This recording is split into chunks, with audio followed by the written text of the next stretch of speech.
Welcome back, friends and Degens. I snagged a ride with friend of the show, Phil the Thrill, to play in a $620 tournament at the Reserve Poker Room in Toledo, Ohio, and I can't wait to tell you all about it. Also, Kayla's out with her mom today, so I'm in charge of watching Mike Jr., that little shit. I'm gonna try and get through as much of this as fast as I can, because when that little bastard wakes up, he gonna be hungry as hell. I'm Mike Reardon, part-time poker pro, and this is vlog 26, the Reserve $1 Million Guarantee.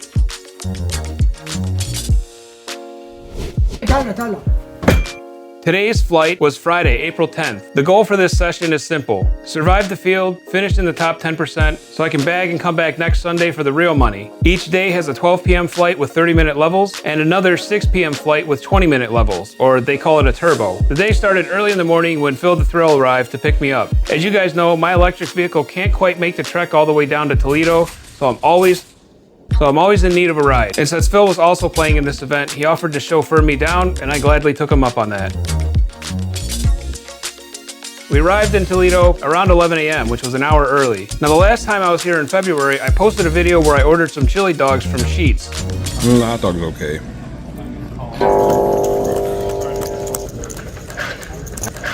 Hot dog was a mistake. I got a ton of comments from you guys saying, Mike, you messed up. You should have gone to Rudy's Hot Dogs next door. Well, you all know I can't refuse a good restaurant recommendation. So Phil agreed to stop at Rudy's before we bought in.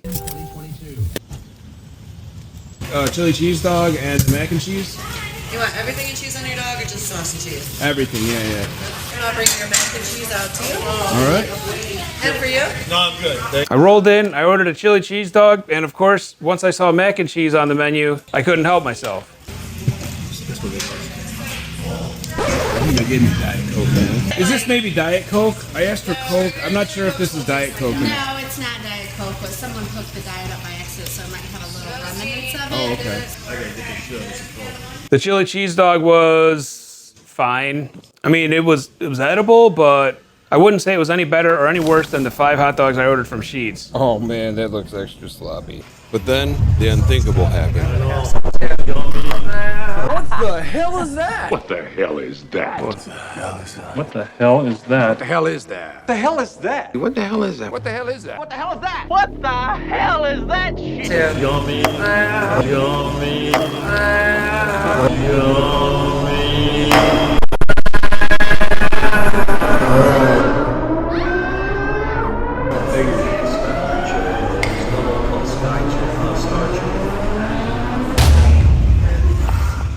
More like Kraft. Yeah, not actually Kraft. Like if you go to the dollar store and they got the knockoff one, so it doesn't taste like anything. But that mac and cheese, oh my God. It's easily some of the worst I've ever had. For the love of God, Rudy, take that off the menu.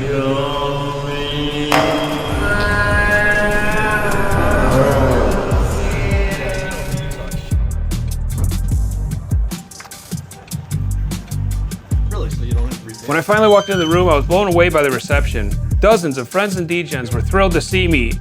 We got a discount for couples today.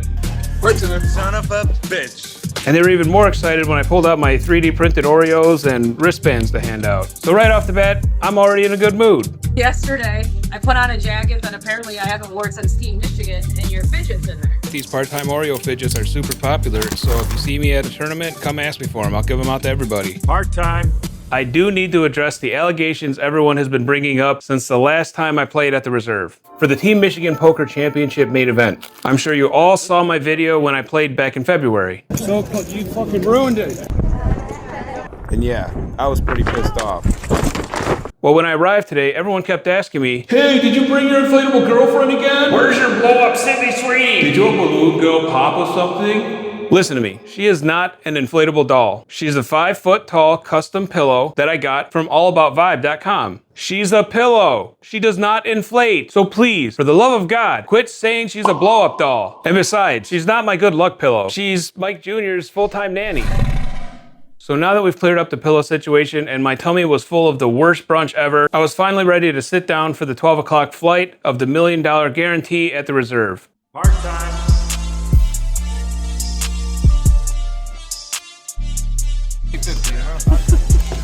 What up, man? Yo. Did you get one of these last time? You know, I did, but someone stole it. Can I have another one? Yeah. Thank you so much. This is like the second or third hand. I get pocket aces in the small blind. Everyone else had folded, so I limped to keep the big blind in. I love getting aces in the small, and especially when we're 5-handed, I think. Awesome. Flop comes out, nothing. I make a small bet. Great, I get the blinds. Part time. It's time to focus up. So I run over to grab some of the free coffee here, and I'm a big fan of just regular ass coffee, nothing fancy. I rush back to my seat to find, ooh, Jack Deuce, fold. They ain't playing that garbage. Just sipping on my coffee here. I'm gambling again. We got a new player coming to the table. I offer him a cookie as a friendly gesture. Cookie? Oh, I'm good for right now. They're plastic. Oh, yeah? You can't eat them. I've heard about them. Now look at that. That's one new subscriber right there. Hell yeah, bro. Part time. We look down at pocket aces again, and it's just me and the new friend to my right. I don't know, maybe the blinds are in here. I don't know. The Ray-Ban glasses only record a certain angle, so we look at a pretty dry flop. My new friend to the right makes a 2,500 bet. I call. It's just the two of us. Jack of clubs for more blank. New friend makes a 4,500 bet. I call. I'm wondering what he has, what he's drawn to. The two of hearts doesn't help him. I've got to call this bet. He flips over Cowboys. Kings versus aces. Oh, wow. All right, I got a pretty decent value out of it. I guess maybe I could have bet. I'm not sure. I'm not going to justify my actions to the likes of you. I won the pot. I got a decent payout, all right?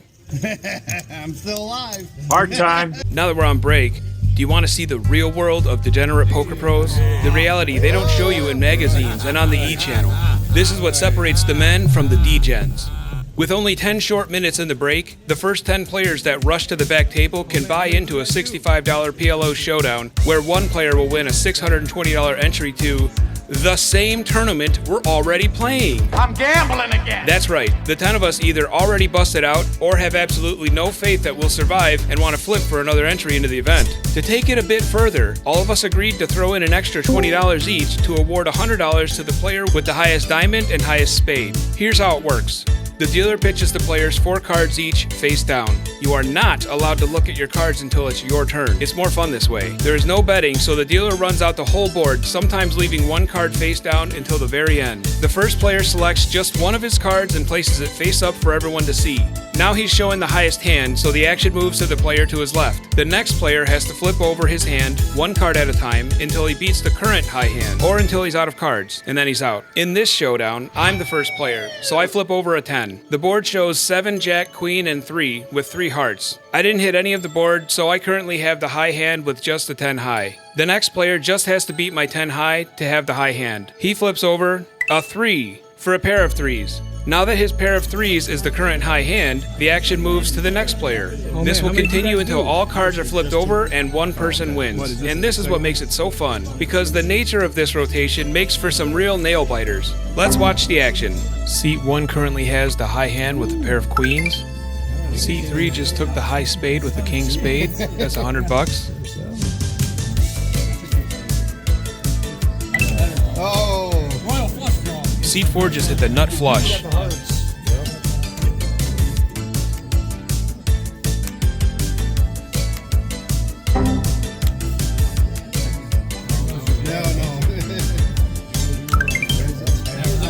Oh, seat 6 just got the ace of spades. That's $100 guaranteed.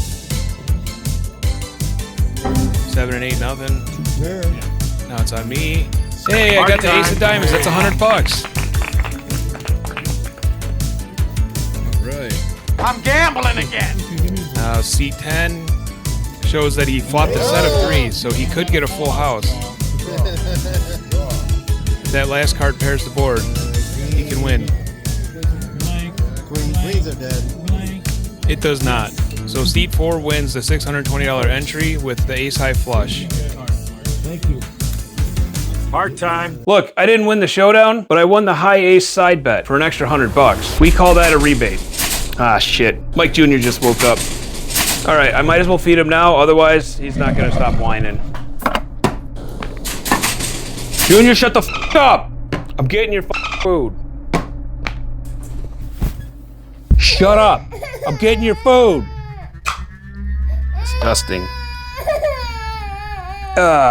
Nasty little thing. Stop it! I'll feed your food to the dog. Is that what you want? You gonna whine? What happens if you whine? You don't get any. I'll feed it to the dog. You think I won't? Part time. We go to the next hand, we've got Snowmen, pocket eights. The flop is 7-10-4 with 2 spades. The small blind checks to me, so I bet trying to take this pot down. And my new friend calls.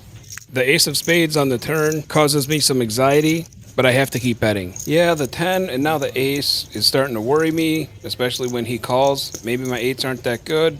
The board pairs on the river with the 4 of hearts. My neighbor checks. I check showing my eights, and he had just a 7. So my eights were good. Yep, you got to keep betting sometimes. I'm not sure what he was drawing. I guess maybe he just thought I had like overcards or something. But the ace came out there. He shouldn't have been in there, buddy. If you're subscribed, I'm not making fun of you. That was just you should have been out. Part time. Aces for the 3rd time. I mean, I'm not complaining. Some tournaments I don't get aces even once. I just wish it would have been a little bit later. 4 players see the flop of 10-9-3 with 2 hearts. The gentleman in seat 3 is first to act and makes a big bet.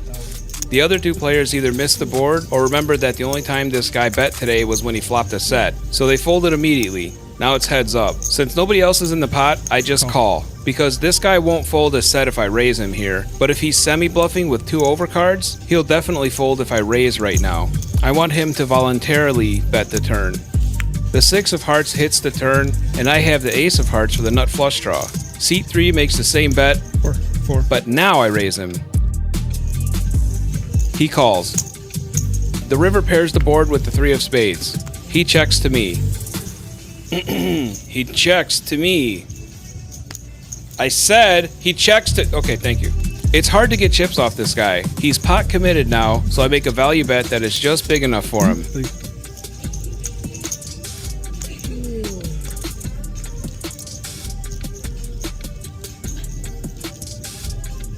He calls. I show my aces.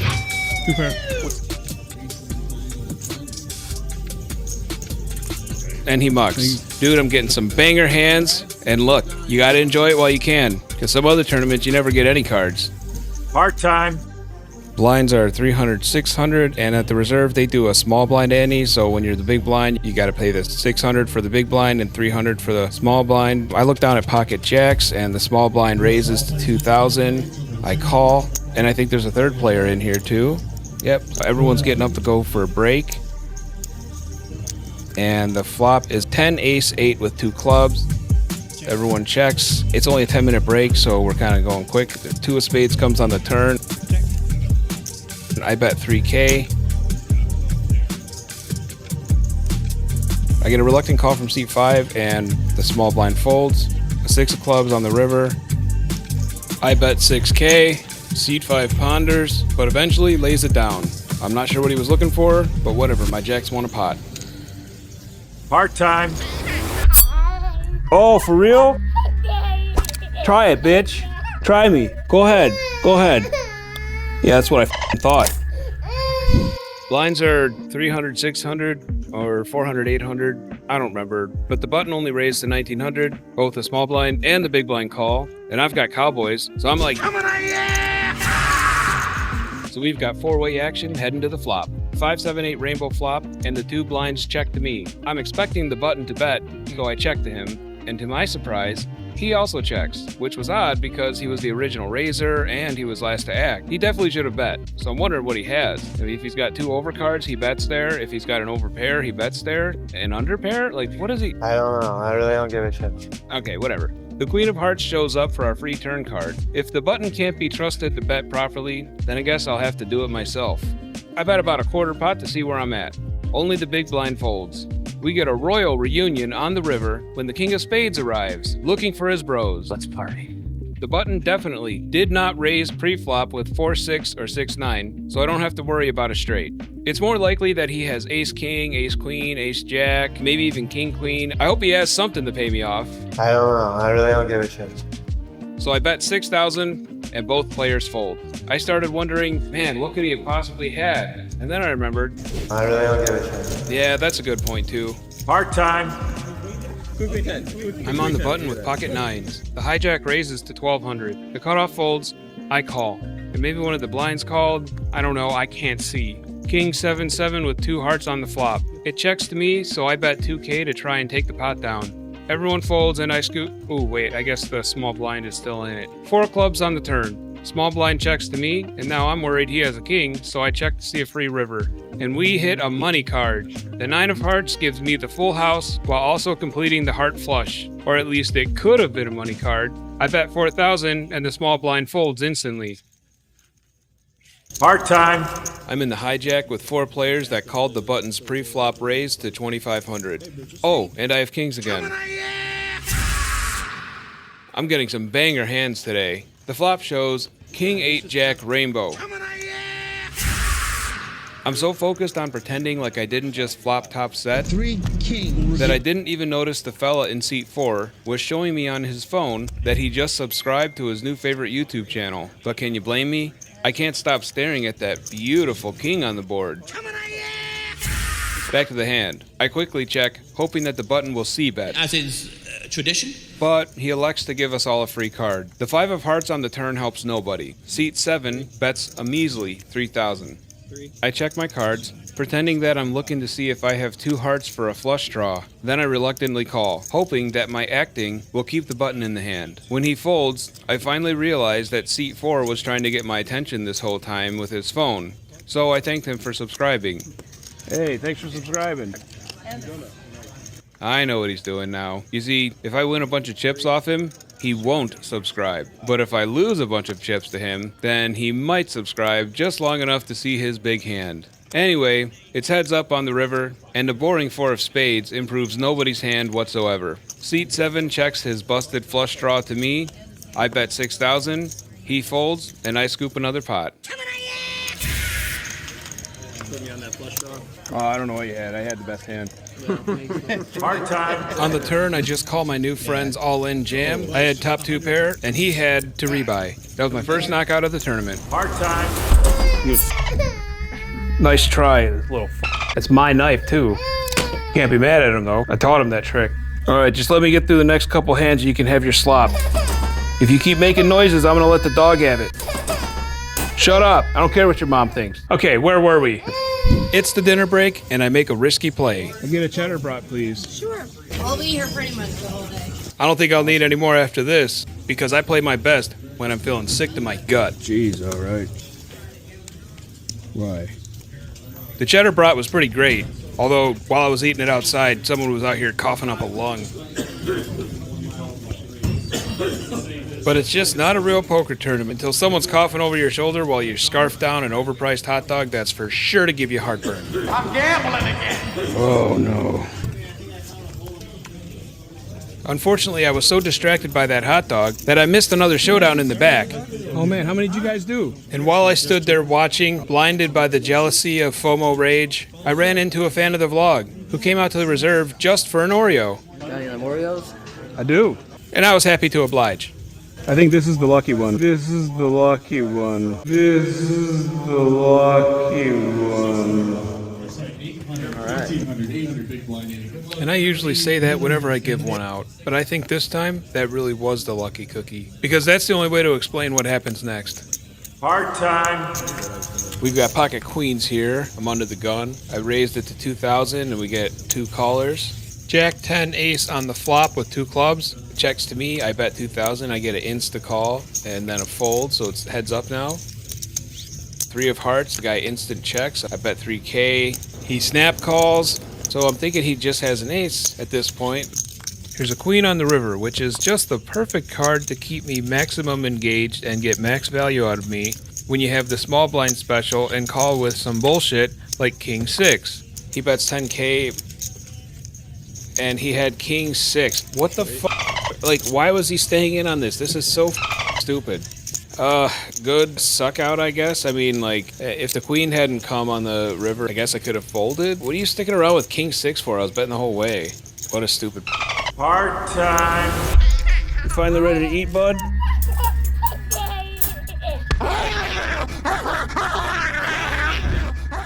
You gotta eat faster than the dog. You're not eating fast enough, buddy. That dog's gonna beat you. Next hand, we got 2 red aces. Outstanding. Flop, top set, great. We're just up against the small blind. I bet 5K. Small blind thinks about it, then calls. And it gets down to heads up. We get a 3 of clubs on the turn. The small blind checks to us. I continue betting. He doesn't even think about it. He just calls. Now, I do notice that there are 2 spades on the board. I do consider the possibility that he's on a flush draw. It's hard to say because he's the small blind. He could just have like 2 pair. Something in my gut was telling me that he wasn't on the flush draw. I'm worried about the flush, but also I don't think he has the flush draw, which is kind of strange. I'm thinking he just has 2 pair or something like that. Maybe even another set. I don't know. Certainly, I understood it's a possibility he has the flush or he's chasing the flush. And upon reflection of the hand, the speed with which he called my bet on the turn is consistent with somebody who's chasing a draw. On the river, the 10 of spades shows up. Now, this went against all the instincts in my body, but I also flopped the top set. I really wish I had a better answer. I just genuinely didn't think he had the flush. He might have maybe flopped the smaller set, maybe 2 pair. Maybe I was blinded by my aces, but let's move on with it. Without much thought, he looks down at his chips. He puts enough chips in to put me all in. And even if I took a full 2 minutes, I don't think I could have talked myself into folding with top set here, especially with that big of a pot. So here I was thinking, or I guess hoping, that he does not have a flush. And you know what? Tell me what you would have done here. Let me know in the comments. You flop top set, he's hanging around, and then he puts you all in on the river. Do you fold your set of aces? I call. And I was right. He did not have a flush. He flopped an open-ended straight draw and got there on the river. You were right about the flush, not Yeah, the straight. you were right about the flush.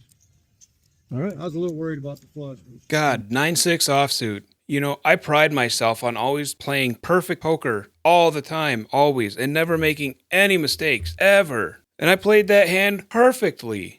But hold on a second. Actually, I can't remember. Did I just flat call pre-flop with aces under the gun? No, I couldn't have. I'm sure I raised right there. I would never make a mistake that silly. Definitely don't rewind the video and go back and watch. Man, it just goes to show you that you can be running super hot, catching all the cards, hitting all the boards, and it can be gone in an instant. All because you gave away your lucky cookie. This is the lucky one.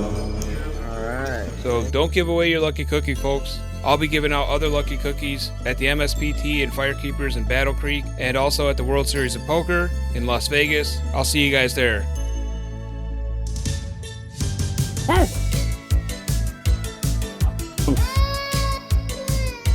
Yeah, he's eating your chili mac. That's what you get for being a loud baby. Throw him down the stairs. You gonna pull a knife on me? He pulled a knife on me, Spike.